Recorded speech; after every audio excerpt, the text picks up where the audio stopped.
श्री मंगल बाल senior secondary school Belwa परिवार की ऑनलाइन क्लास में आप सभी विद्यार्थियों का स्वागत है।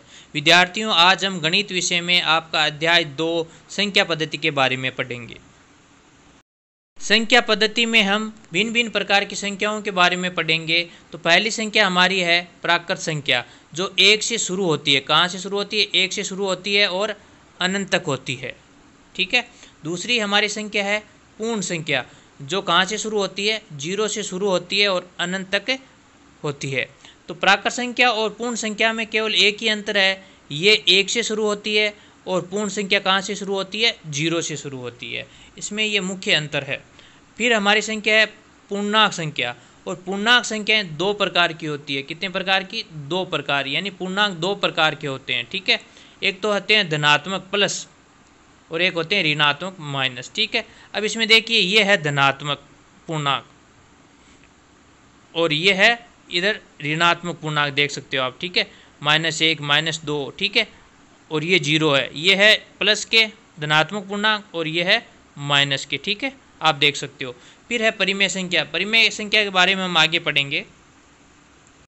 फिर जानते हैं वास्तविक संख्या। तो वास्तविक संख्या है वो 2 प्रकार की होती है। एक तो है परिमेय संख्या और एक है अपरिमेय संख्या।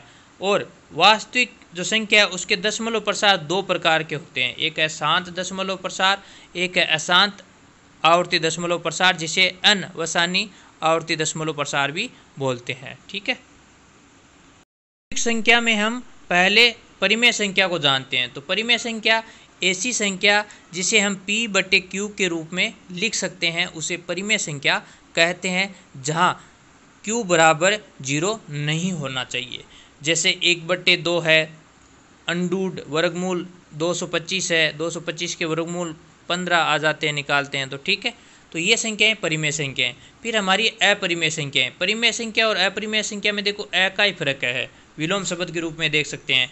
तो परिमेय संख्याएं जिनको p/q में रूप में लिख सकते थे, तो अपरिमेय संख्याएं कौन सी हो जाएगी? ऐसी संख्या जिसे हम p/q के रूप में नहीं लिख सकते हैं, तो उसे अपरिमेय संख्या कहते हैं, जहां q बराबर 0 नहीं होना चाहिए। जैसे वर्गमूल 2 है, 2 का वर्गमूल निकालते हैं तो 1.414 पॉइंट दशमलव में आता है। ठीक है। इसी प्रकार अंडूड 23 का वर्गमूल है। इसी प्रकार देखिए 1.100 तो ये भी संख्या क्या है? एक अपरिमेय संख्या है। इसी प्रकार देखिए 5 पाई है, वो अपरिमेय संख्या में होता है। 5 पाई हो, 3 पाई हो, तो वो कौन सी संख्या होगी? अपरिमेय संख्या होगी। तो आपने अंतर समझा होगा मुख्य रूप से। तो मुख्य रूप से क्या अंतर होता है कि परिमेय संख्या को तो हम p/q के रूप में लिख सकते हैं और अपरिमेय संख्या को p/q के रूप में नहीं लिख सकते हैं। ये मुख्य अंतर है इसका हो गया। तो ये काम आपको है, जो मैंने अभी तक करवाया है, ये आपको अपनी गणित की कॉपी में करना है। ठीक है। अब आगे दशमलव प्रसार के बारे में पढ़ते हैं। आपको बताया था कि दशमलव प्रसार जो वास्तविक संख्या है उसका दशमलव प्रसार 2 प्रकार का होता है। शांत दशमलव प्रसार, इसके बारे में पढ़ते हैं। तो हमें एक संख्या दी हुई है 4 सही 1/8। ठीक है। तो इसको हम सही रूप में सरल भिन्न में बदल लेते हैं। तो इसको इससे गुणा करते हैं, फिर ऊपर वाली संख्या को जोड़ते हैं। तो 4 को 8 से गुणा किया तो 32 में 1 जोड़ देंगे तो 33/8 आ जाएगा। फिर हम 8 का भाग है वो 33 में देते हैं। देखो, तो 8 का भाग 33 में दे देते हैं। यहाँ पे आप भाग दे लो, तो 8 का भाग हमें किस में देना है? 33 में। ठीक है। तो यहाँ पे भाग कितनी बार चला जाएगा? 4 बार। 8 चौक 32। फिर यहाँ पे घटा देते हैं 1। फिर यहाँ आगे जाएगा नहीं, तो यहाँ पे क्या भाग ये टूट गया, तो यहाँ पे लगाएंगे दशमलव, यहाँ पे क्या लगाएंगे? 0। फिर भाग कितनी बार चला जाएगा? 2 बार। तो यहाँ आ जाएंगे 8। फिर यहाँ पे घटा देंगे तो कितने आएंगे? 2। फिर यहाँ पे 0 लिखेंगे तो कितनी बार चला गया?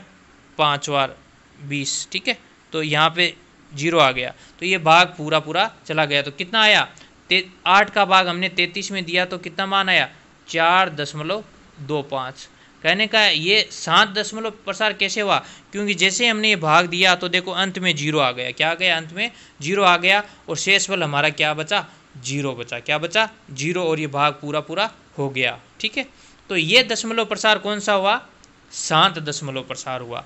अब हम अगला अपना प्रसार है अशांत दशमलव प्रसार, उसके बारे में जानते हैं। तो शांत दशमलव में हमने पढ़ा, ये संख्या पढ़ी थी। अब देखिए अशांत दशमलव प्रसार, इसमें देखो 8/9 है, 8/9, ठीक है। तो हम 9 का भाग है वो किस में देते हैं, 8 में देते हैं, ठीक है। तो देखिए भाग जाएगा नहीं, यहाँ पहले ही भाग टूट गया, तो यहाँ पे क्या लगाते हैं, 0 दशमलव लगाते हैं, ठीक है, लगा दिया। तो यहाँ पे हम 0 लिखेंगे, तो कितनी बार जाएगा,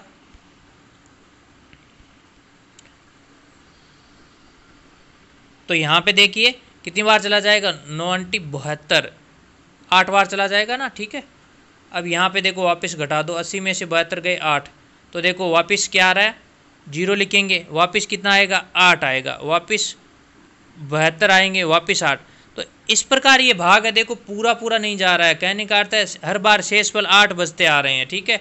और इस भाग को हम कभी भी पूरा करेंगे तो यहाँ 8 8 8 8 ऐसे आते रहेंगे, ठीक है। और 8 की क्या हो रही है, आवर्ती हो रही है, क्या हो रही है, देखिए आवर्ती हो रही है, ठीक है, हो रही है नहीं हो रही है। तो ये है अपना अशांत दशमलव प्रसार, ठीक है, समझ रहे हो ना। शांत दशमलव प्रसार में क्या होता है, भाग यहाँ पे हम देते हैं तो 0 आ जाता है, ठीक है, शेषफल 0 बच जाता है। परंतु इसमें क्या होता है, अशांत दशमलव में ये भाग आगे चलता ही जाता है। अब इसको चाहे हम कितने भी पेज में कर लें तो ये भाग पूरा कंप्लीट नहीं होगा। तो ये है अशांत दशमलव प्रसार, ठीक है। इसी प्रकार हम अपन 2/11 है उसको सरल करते हैं। तो 11 में हम किसका भाग देते हैं, 2 में देते हैं।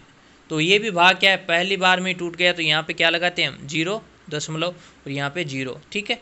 तो यहाँ पे एक बार ही जाएगा तो 11, ठीक है, और यहाँ पे घटा देते हैं तो कितना, 9, ठीक है।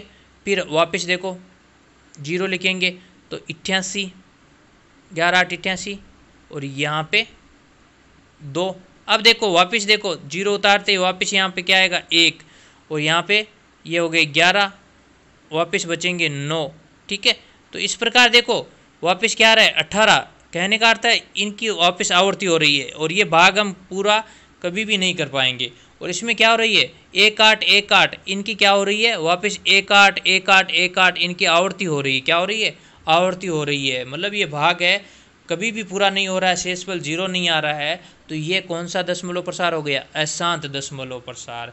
चीज़ समझ में आ रही है, शांत में भाग पूरा पूरा चला जाता है, शेषफल 0 बच जाता है, और अशांत दशमलव भाग कभी भी पूरा नहीं होता है, ठीक है।